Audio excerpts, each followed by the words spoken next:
and I have known each other for about 10, 11 years now, and, you know, just to let you know where we met each other, I was about 15 or 16 years old, Josh about 21 or 22. We met where any best friends meet, which is playing competitive laser tag in Danvers, Massachusetts.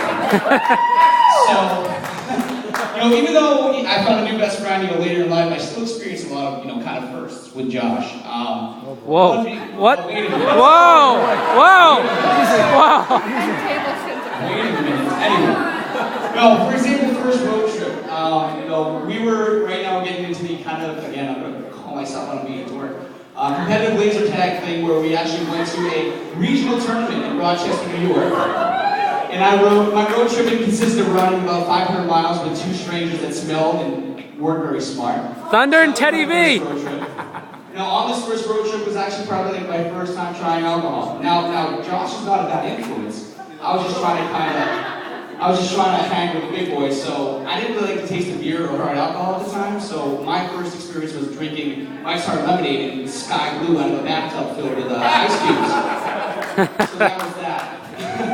Now later on, you know, we've been friends for a while. We decided to try snowboarding, and another one of my first trips with Josh, and started getting decent at snowboarding with my Burton parachute cords. And Josh decided he was a little better than I was, started getting it a little easier, so he said, you know what, I'm going to try riding a rail. Now, if you don't know, basically riding a rail, slide the board across the rail, land. So Josh made his way over the rail, but didn't realize that the landing was a bit of a gully. And upon landing, he actually fell face forward and somehow drove his elbow into his rib cage, fracturing two ribs. So that was our first experience, but you know, he stuck it out throughout the day, but every time I made him laugh or whatever, he was in agony, and that just made me laugh even more. And then finally, you know, I remember our first time we needed a summer hobby, so our first time was golfing was together, which is about 3 years ago. And I have two memories from that summer. One being that we went, I actually joined Josh and Carri up on a trip in Jackson, New Hampshire, and we decided to visit a local course. And there was a hole you had to shoot from hilltop to hilltop. And before Josh was about to swing his club, a maintenance man pulls up on the cart path about 25 yards up, a little down the hill. Josh and I said, you may want to move, sir, we're very new. But, you know, he decided, it's okay. And so Josh said, all right, shrugs it off, swings his golf club, hits it beautifully about 10 feet in the air, which then top spins down and hits the man on the finger. So we had that experience, and also Josh, later on that season, decided to hit a house twice on the same golf hole, thus deeming the double house hazard. Double house. The reason I tell you these things is because, you know, again, although we met later in life, Josh was very much part of the first experiences. He was my first friend to really get into a long-term relationship, and now first best friend to really get married. So, let me flip to the correct note card page here, because I've been trying to ad-libbing. Sorry about this.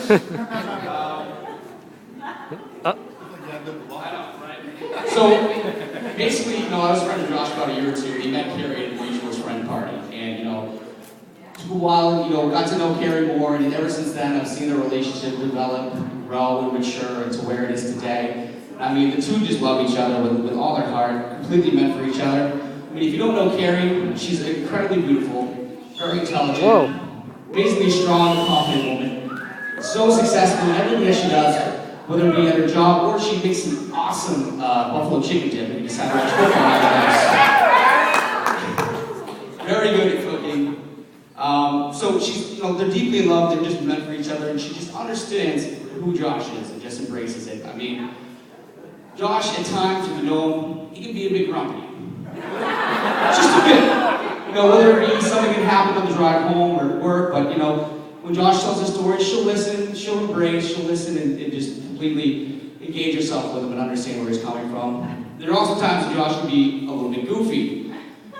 Now, I hope I don't blow up his spot here, but if you want to, when he's on the dance floor tonight, ask Josh to do his Mick Jagger impression, where he likes to do the strut across the floor. Or, if you catch Carri with her cell phone, I don't know if she has it tonight, there's a fantastic video of when Josh bought some new hockey pants to play hockey. And apparently he needs to break them in when he bought them. So there's a video on Carri's phone, she snuck with him down in the living room, where he has various kicks thrusts, squats, trying to work this video in, and watching it to this day, it's still, just a great video. But, the main reason why I know Josh and Carri are going to work is that, Josh does not really invest in himself. He invests in people that are worthy. You or I might have a coworker that might take you off, might be a bit lazy, and you might just bite your tongue and just do it because you just want to get done with the work day. Or Josh will let you know that you're doing something wrong and expect you to pick up the pace. You could be a friend of his, or even a family member, Justin can tell me, where he may tell you, you're being a bit, lazy, incompetent, irresponsible, Not Josh. Not Josh. Right, no, not Josh. But he'll expect you to do better, and if not, he may just go on his own way. And, people might find this as a fault or a weakness, but, I always am a proponent of what people may see as a fault or a weakness is actually a big strength.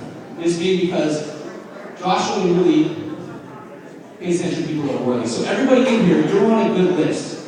You're in this room because Josh cares about you with all his heart. He's going to get your back. He's going to make sure anything you need help with, he's gonna be there for you. And there's no stronger bond than him and his new wife, Carri. I mean, he's gonna always be there for her. He's gonna do anything to make her happy. I mean, the littlest things, like watching TV together, he'll let her put her feet up on his lap just so she can stretch her legs. 5 o'clock in the morning, the dogs might be yapping to use the bathroom. Josh will get up every time, just so Carri can get some sleep.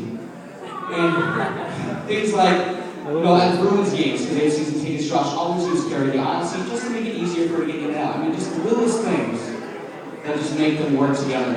And, to Carri, obviously, Josh and I have been friends for a long time, and you see things like romantic comedies and sitcoms where the main character says, I'm going to propose to my girlfriend, and the best friend character says, what are you doing? We're never going to see each other again. It's going to completely change everything. And Josh approached me just before you guys went on your trip last summer, and he said, I'm going to do it. So what do you mean? He said, I'm proposing to Carri. I got gut punched. I was a little surprised, a little worried, but I just picked my head up, looked him in the eyes, and I said, what took you so long, idiot? And I stopped him inside the head. Because I know you understand Josh and myself, you understand we like to snowboard. You let us be ourselves. You let Josh be himself. You don't expect him to change. And I know I'm not losing a best friend. And I can't imagine my best friend being with anybody else. And I know I'm gaining a new best friend for him because of this. So, just to wrap things up, everybody, please, with your glasses. Josh and Carri. I know everything's going to be great. You guys communicate amazingly. You compromise and cherish each other. And there's just unconditional love that can't be compromised. So, congratulations. I love you guys. Thank you so much. Thanks, guys.